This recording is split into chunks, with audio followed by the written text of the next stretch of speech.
Yo, what's up guys? It's J77 here, and we're back with another video.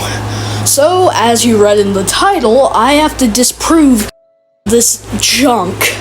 Because some people, and I'm sorry if you are watching this because you're supporting it, but some people who think this are absolute dumbasses. Not gonna lie.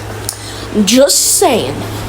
So, we're gonna go through some facts about Sonic and Shadow's relationship, and I'm gonna disprove each and every single freaking thing.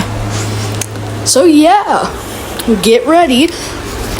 Okay, to start off with, we're gonna go through, would this relationship ever happen? Like, is it even something that A would consider? Okay, so one, Sega doesn't do those types of relationships. Now, I don't fully agree that they refuse to do those relationships, but it's only been recently that they've even considered having Tangle and Whisper in a relationship. So, Sonic and Shadow, who are one, not compatible in any way, and two, literally rivals, would not be put in a relationship together. I don't care what you think. And if you do support it and you hate me for speaking facts, go on, threaten my life in the freaking comments. I do not care. It is legitimately facts. Sonic is never gonna date Shadow, never gonna like Shadow, and never going to ever have a relationship with Shadow.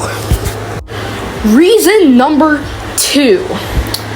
Would they even be in a relationship if they did like each other and or somebody else ended up running Sega? Now, in the situation that different people ran Sega, they would most likely allow that, but that is not saying that it would happen. In fact, depending on whether or not this person was from the beginning who owned Sega in this hypothetical situation, which most likely not, because it wouldn't have ended up as good as Sonic ended up if it wasn't ran by the same people. It would have most likely ended up turning out as some Mario ripoff. So, the likeliness of this situation happening, no. Even if somebody owned Sega before Shadow was created and decided, hey, let's make Shadow like Sonic and Sonic like Shadow, still would not happen. Because, one, the Sonic franchise would not have been come up with if somebody else owned Sega. It's just the truth. And anybody who would most likely allow that type of a relationship, it wouldn't happen there either. Because those type of people weren't around when Sonic was even thought of.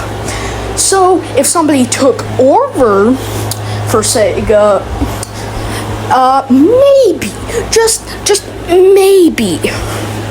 But if they wanted to do that, they'd have to make it non-canon, either that or delete every single game with Shadow in it, and completely replace their relationship in each one.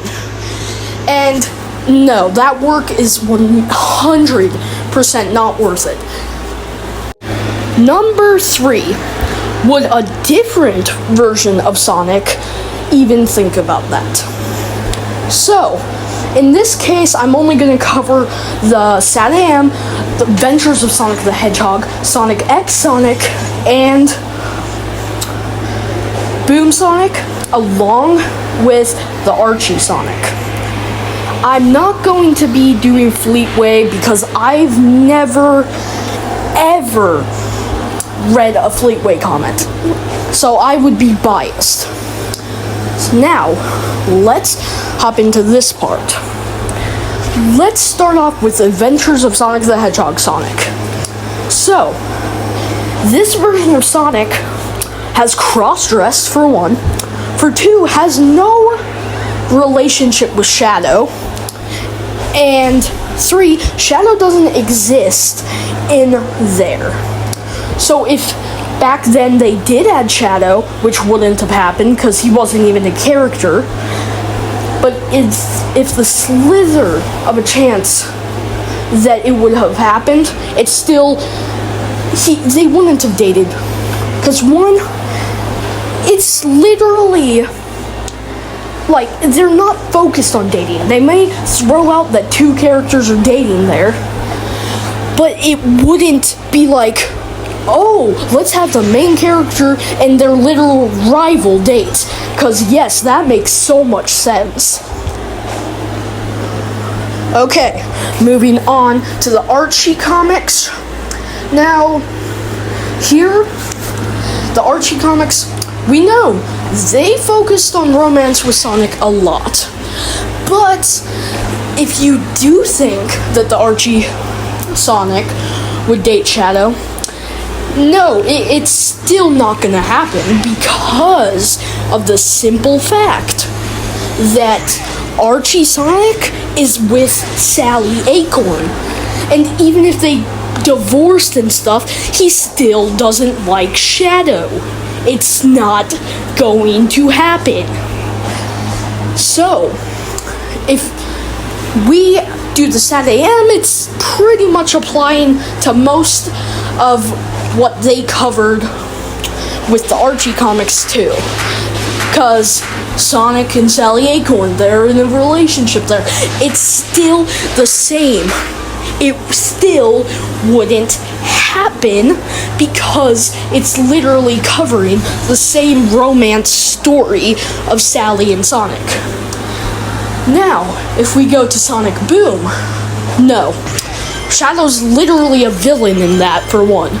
And for two, Sonic has shown interest in Amy and a random original character in that show more than he's shown any compassion towards Shadow. So, yeah, I don't care if he acts weird and people think, oh, maybe. No, it wouldn't. Now, the final one, Sonic X Sonic. Still no. Like, hell no. For one,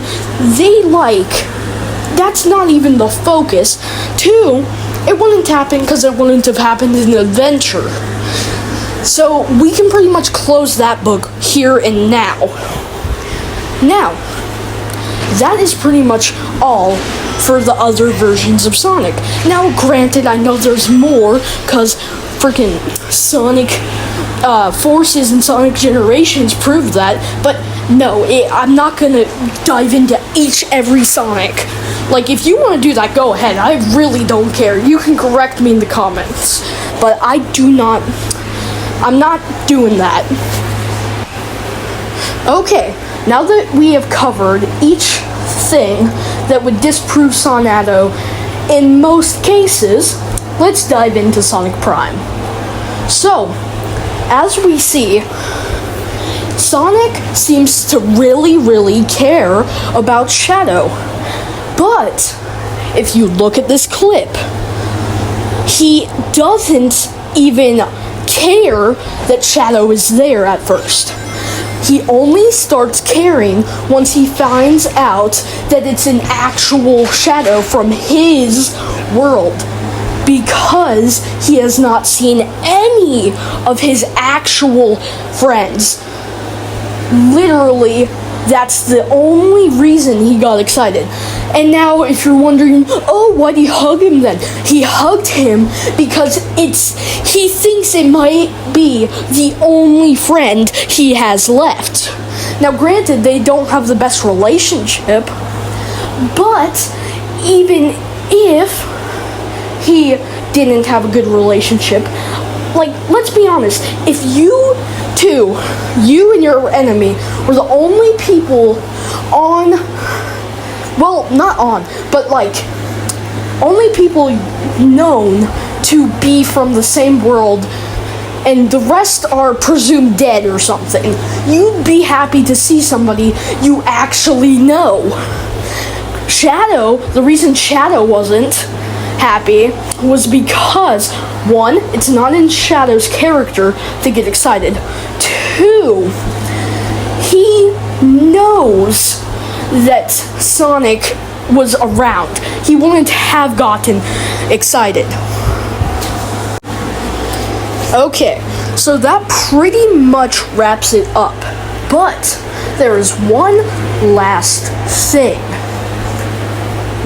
What do you think that everybody was doing that were Sonadow fans to prove their point in this situation? Did you say take them out of context? If you did, great job! Because that's exactly what they did. They took them out of context to make it look like they would be a couple. If somebody who has never seen the Sonic Prime show, for the longest while my friend didn't, you may know him, Super Shadow Bros, he didn't watch even season 1 until like maybe a few weeks ago. So, if by chance somebody, I don't know, doesn't have Netflix or doesn't really watch Sonic shows, they only like the games, that would be confusing to them, and it's technically, in a way, spreading misinformation. Now, if they would show the entire clip of as soon as Shadow appeared, they wouldn't even think, oh yeah, that's definitely Sonadow. It would be disproven just by the prior events and everything in the Sonic timeline. So, that is why Sonadow is not confirmed and will never be canon. I don't care if you ship them, just one, don't force it on people, and two, do not take them out of context. Thank you. And that wraps everything up. I hope you all enjoyed this video.